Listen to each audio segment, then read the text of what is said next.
الملائكة المقربين وأكرمنا بكرامة الأولياء والصالحين وأبهمنا بملوك العلماء العاملين وأدخلنا في زمرة السابقين والصلاة والسلام على أشرف الأنبياء والمرسلين سيدنا ومولانا محمد وعلى آله وصحبه أجمعين أما بعد قالوا سبحانك لا علم لنا إلا ما علمتنا إنك أنت العليم الحكيم اللهم أرنا الحق حقا وارزقنا اتباعه وأرنا الباطل باطلا وارزقنا اجتنابه وقل جاء الحق وزهق الباطل إن الباطل كان زهوقا وقال مصنف هذا الكتاب رحمه الله ونفعنا به وبعلومه في الدارين آمين وبه قال رسول الله صلى الله عليه وسلم إذا أتيت مضجعك فتوضأ وضوءك للصلاة ثم اضطجع على شقك الأيمن ثم قل اللهم أسلمت وجهي إليك وفوضت أمري إليك وألجأت ظهري إليك رغبة إليك لا ملجأ ولا منجا منك إلا إليك اللهم آمنت بكتابك الذي أنزلت ونبيك الذي أرسلت رواه البخاري ومسلم Sadaqallah wa sadaqa Rasulullah sallallahu alaihi wasallam. Hadratul mukarramin wal mukarramat, para asatid wal asatidah, para hujjah wal hujjajah, tokoh agama, tokoh masyarakat, tokoh pemuda, para sesepuh, para tinggi sepuh, para orang tua. Wabil khusus yang saya hormati keluarga besar Pondok Pesantren Nihayatul Huda, keluarga besar Majlis Taklim Nihayatul Huda, keluarga besar Masjid Jami Al-Hidayah, keluarga besar Musola Hasan Mu'adini, keluarga besar dari Masjid Al-Mujahidin, dan juga keluarga besar dari Masjid Jami Nurul Hasanah Perumpuri Cikarang Hijau, dan juga keluarga besar dari Musola Nurul Amal Kampung Ramah. Juga saya hormati segenap jamaah Majlis Taklim subuh nan bahagia yang senantiasa dimuliakan oleh Allah Subhanahu wa Ta'ala. Pertama-tama mari kita panjatkan puji dan syukur kehadirat Allah Subhanahu wa Ta'ala yang atas segala limpahan nikmat dan karunia-Nya. Alhamdulillah, di pagi hari ini kita masih diperkenankan oleh Allah untuk memulai aktivitas dan rutinitas kita hari ini. Bahkan di dalam mempersiapkan segalanya, kita dapat meluangkan waktu, menyempatkan diri untuk bersama-sama hadir, berkumpul dan bertemu kembali di satu majlis yang mulia, itu Majlis Taklim Subuh nan Bahagia. Bahkan mungkin dan juga harapan di tengah kita melaksanakan ibadah saum di hari tarwiyah, kita masih dapat dalam rangka untuk memenuhi dan menyempurnakan apapun yang kita akan jalani. Mudah-mudahan Allah memberkatinya dan Allah meridhoinya. Amin ya rabbal alamin. Dan hadirnya kita di Majlis Taklim tiada lain tiada bukan dengan niat taklim dan silaturahim. Moga-moga dengan taklim kita memperoleh ilmu yang bermanfaat silaturahim, kita meraih umur panjang, rizki gampang, amin ya rabbal alamin. Salawat dan salam semoga terlimpah curahkan kepada junjungan kita Nabi besar Muhammad sallallahu alaihi wasallam bersama para keluarganya dan para sahabatnya dan juga para pengikutnya hingga yaumil qiyamah. Para bapak dan para ibu, hadirin hadirat jamaah majlis taklim subuh nan bahagia yang dimuliakan oleh Allah Subhanahu wa taala. Marilah kita lanjutkan kajian kita wabihi dan dengannya qala berkata oleh musalli qala Rasulullah, telah bersabda oleh Rasulullah sallallahu alaihi wasallam, idza ataita, apabila mendatangi oleh engkau marja'aka, akan tempat pembaringanmu atau tempat tidurmu, fatawaddo, maka berwuduklah olehmu, wudu'aka, akan wudukmu, lissolati, untuk sholat, summa baji'ah, kemudian berbaringlah oleh engkau ala syikikal aiman, atas punggungmu atau belakang sebelah kananmu, summakul, kemudian membacalah oleh engkau Allahumma aslamtu wajhi ilaika, ya Allah, berpasrah oleh aku akan wajahku kepadamu, wa fawwadtu amri ilaika, dan menyerahkan oleh aku pula akan urusanku kepadamu, wa alja'tu dhahri ilaika, dan bersandarlah oleh aku akan punggungku ilaika kepadamu, robbatan, halnya senang, ilaika kepadamu, atau mencintai kepadamu, la malja'a, tidak ada tempat untuk bersandar, wala manja, dan tidak ada yang menyelamatkan, minka, darimu, illa ilaika, melainkan bersandar dan memohon kepadamu.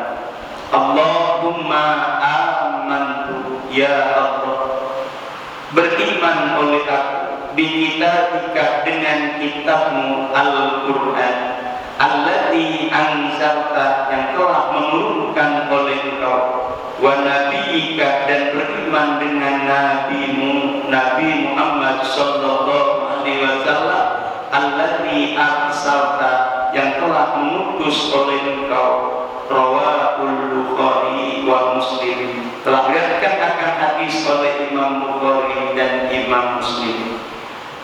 Hadirin hadirat bapak-bapak, ibu-ibu jamaah majlis taklim subuh nan bahagia yang dimuliakan oleh Allah Subhanahu wa taala.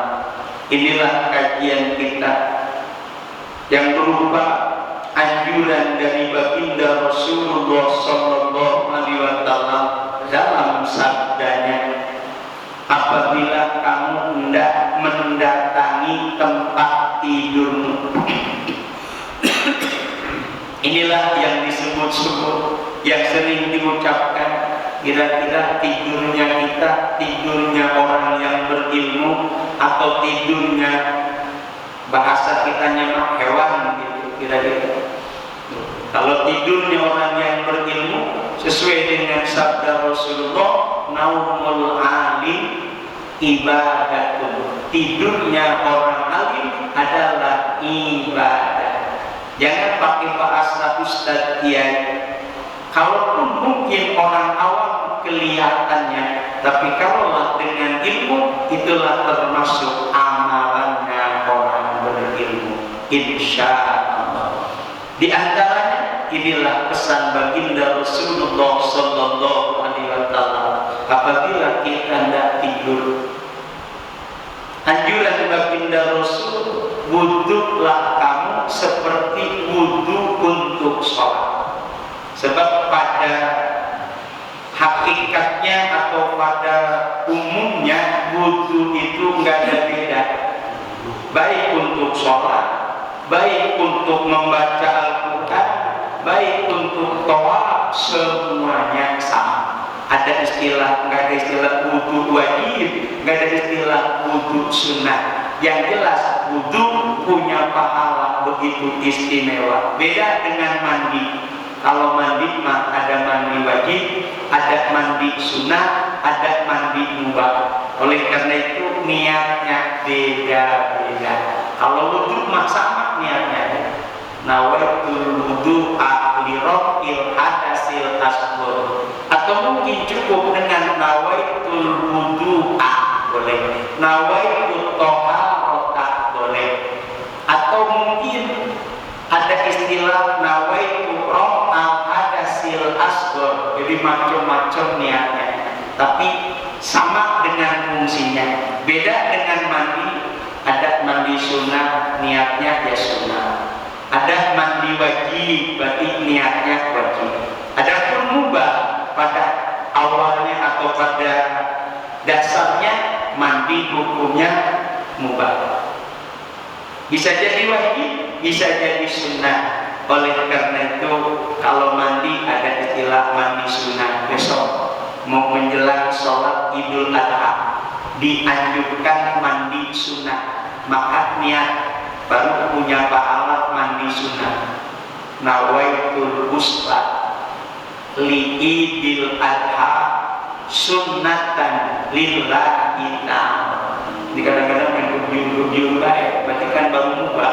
Walaupun diguyur awalnya belum kena sunnah, kecuali ini niat. Nawaitul ghusla li Idul Adha sunnatan lillahi ta'ala. Begitu Jumat bapak-bapak, nawaitul ghusla lil jum'ati sunnatan lillahi ta'ala. Suka niat tadi itu mandi tadi.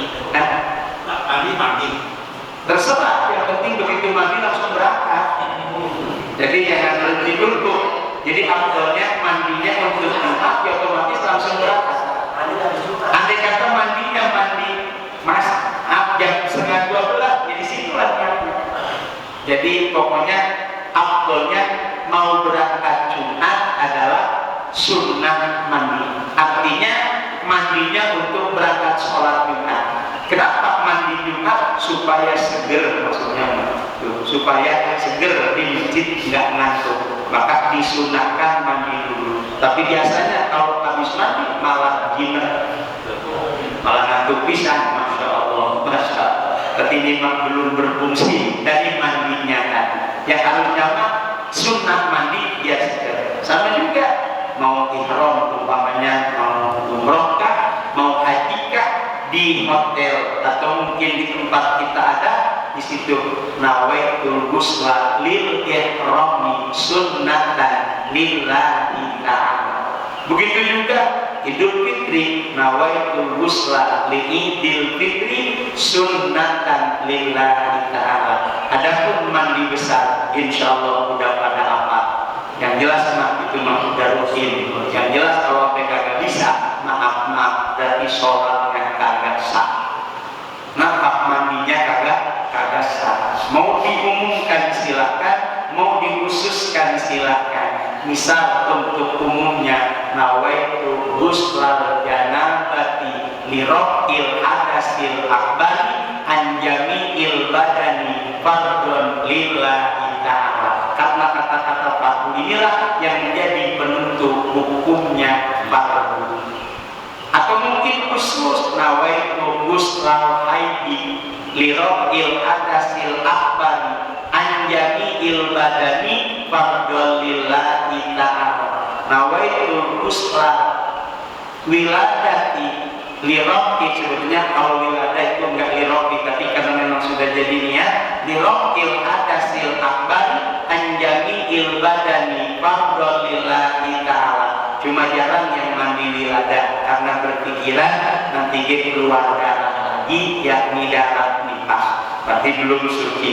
Atau mungkin mandi nifas, nawaitu ghuslan nifasi li raf'il hadasil akbari an jami'il badani ibu bapak, katakan bapak punya bininya ya perempuan. Oleh karena itu kalau mereka gak bisa, khawatir istri kita juga belum tapi paham, belum tapi bisa, berarti kewajiban kaum bapak atau kaum laki untuk mengajarinya. Sebab maaf, ini termasuk PR kita dari pengantin baru. PR kita dari pengantin baru. Pernahkah ngajarin doa mandi besar sama istri dulu? Belum. Kita mah yang kurang pintar usaha. Padahal ini ilmu yang harus diberikan kepada istri saat awal dari sebagaimana apa namanya bulan madu, itu bahasanya bulan madu. Makanya istri boleh ngomong, bang udah bisa doa mandi junub? Belum, enggak gua kasih. Enggak apa ngomong begitu. Pernah begitu kira-kira? Bongkos rokok, jangan, karena belum bisa doa mandi besar. Sebab yang punya dosa adalah suami adalah tanggung jawab dunia akhirat. Lupa dulu ya Allah, pakai lupa. Astagfirullah. Inilah wajib. Terserah. Ini kalau bahasa mandi itu afdolnya adalah sebelah kanan tapi nggak kepikir, biasanya langsung kan gitu. Tapi afdolnya sebelah kanan, min syikil aiman, dari belah kanan jur, belah kiri jur, baru ini kadang-kadang apalagi mandinya di kaki, jebur ke kaki dulu. Ya kalau pala belum sebenarnya itu anak tidak. Inilah keadaan. Kembali kepada kajian, wudu ada wudu wajib, apa nggak ada wudu wajib, nggak ada wudu sunnah, sama. Beda dengan mandi. Lalu apa kaitannya dengan tidur kok harus pakai wudu dulu? Inilah hal yang sangat istimewa. Terlebih-lebih kalaulah mati, bagusnya ya bab tidur adalah mati sementara. Kamu bangun, kalau nggak bangun jadi mati terus kan gitu. Kalau sudah wudu berarti menghadap kita kepada Allah dalam keadaan suci. Alhamdulillah. Oke, untuk kaum bapak, kaum ibu ya sama baik, kaum bapak, kaum ibu. Gimana Ustaz? Soal itu mah tergampang. Yang menjadi wudu senggol ya batal. Yang mati punya wudu jangan nyenggol. Bagaimana katanya tidur bareng-bareng? Usil jadi aneh kata. Jadi kalau sudah tidur, kita sudah wudu, kemudian maaf sebagaimana suami istri, ya udah ngomong aja, ngomong-ngomong punya wudu batal, ngomong aja, itu mah menjelang tidur. Wudu lagi, sebab jadi kita habis wudu lagi. Ya kan, habis wudu, sebab paling tidak maaf habis suatu perkara wudu, syukur langsung mandi, bikin lagi ya, mandi lagi bikin lagi, insya Allah pakai nambah terus, yang maklum masih mudaan dan inilah wudu. Kemudian praktek dalam pelaksanaan tidur, summat doja'a ala syikil aiman, utamanya kita tidur adalah yang ditinggiin belah kanan, bahkan arahnya ke utara, seperti orang meninggal, seperti orang dikubur. Jadi palanya ke sana, makanya kita nggak mikir-mikir ini balik ujung mana kalau itu. Tapi bagusnya mah baliknya menuju ke sana. Atau mungkin posisi kita usahakan. Gimana Ustaz kalau beralih ke perlawanan, palanya yang sebelah sana, ya boleh-boleh saja, tapi tetap ini yang ditinggiin. Jadi sebelah kanan yang ada di bawah, sebelah kiri yang ada di atas. Manfaatnya maaf, demi kagak doyan sama sebelah kiri, termasuk sikil, santet dan sebagainya, guna-guna nggak bakalan mempan di sebelah kiri, nggak bakal. Tuh, jadi yang dianjak adalah belah kanan. Lebih daripada itu secara medis, sebelah kanan adanya apa? Ini adalah hati. Tuh. Jadi sebelah kiri ada jantung dan hati. Makanya kalau kita tidurnya ke sebelah kanan, berarti ini lega, ini longgar. Makanya untuk pernapasan, untuk kesehatan itulah lebih diutamakan. Kalau pas ini insya Allah jadi imam. Bab ini sebelah kiri ada jantung dan hati. Makanya maaf ada istilah dalam kitab Qafratul Wais bahwa nafsu manusia itu ada 7. Termasuk adalah nafsul mulhimah, ada di sebelah kiri. Nafsul mulhimah, nafsul kafilah, nafsul mutmainah ada paling berapa tingkat dari dada. Itulah makanya ada Yusuf miring-miring begitu, sebab lagi megangin nafsu. Gitu, lagi megangin nafsu. Tapi bagusnya menjadi tengah-tengah mutmainah, insya Allah. Nah, bagusnya kalau istri sama juga lagi sebelah kanan juga di istri. Berarti kalau istri dulu begitu kita di belakang berarti mata itu berarti namanya. Ya lebih awal memang nggak apa-apa, soalnya memang berada. Yang penting ini kalau tidur sendiri ya. Kalau tidur berdua mah ya, berarti siapa yang kalah kan gitu. Siapa yang kalah? Sebab insya Allah kalau istri yang sebelah kanan ini kita di sebelah kiri ya hadap-hadapan kan gitu. Tapi utamakan lebih awal. Nah kalau nanti episodenya mau terlentang kemana ya terserah. Yang penting awalnya demi kesehatan, lebih-lebih kesunahan. Jadi sunnahnya adalah sebelah kanan. Seraya berdoa, Allahumma aslamtu, ya panjang banget doanya. Panjang doanya, Allahumma aslamtu wajhi ilaika wa fawwadtu amri ilaika wa alja'tu zuhri ilaika rabbatan ilaika la malja'a wa la manja minka illa ilaika. Allahumma amantu bi kitabika alladhi anzalta wa nabiyyika alladhi arsalta. Kayaknya gak tidur-tidur ini. Orang ngapalin belum apa-apa, baca amat lebih melengkai dalam bismika Allahumma ahya wa bismika amun. Tapi sesekali mah boleh dibaca, sebab ini artinya begitu istimewa. Yang pertama dalam bahasa artinya, ya Allah, aku pasrah padamu ya Allah. Aku pasrah aslam. Berarti udah pasrah serta merta semuanya. Kalau udah pasrah, Allah yang maha segala-galanya. Allah yang maha segala-galanya. Disiapkan semuanya. Kemudian aku serahkan juga urusanku yang tadi siang, masya Allah, pelit, sulit, susah. Aku pasrahkan, jangan jadi bayangan dalam tidurku ya Allah. Kadang-kadang kan saking sulitnya hidup, sampai ngiguk-ngiguk, sampai terbayang dalam tidurnya, ya Allah, sampai mimpi kayak dibunuh berulang. Itulah kesulitan dalam kehidupan, dibuktikan oleh Allah dalam mimpi. Jangan, kalau mau mimpi mah mimpi yang bagus-bagus. Yang mana? Punya isi 2.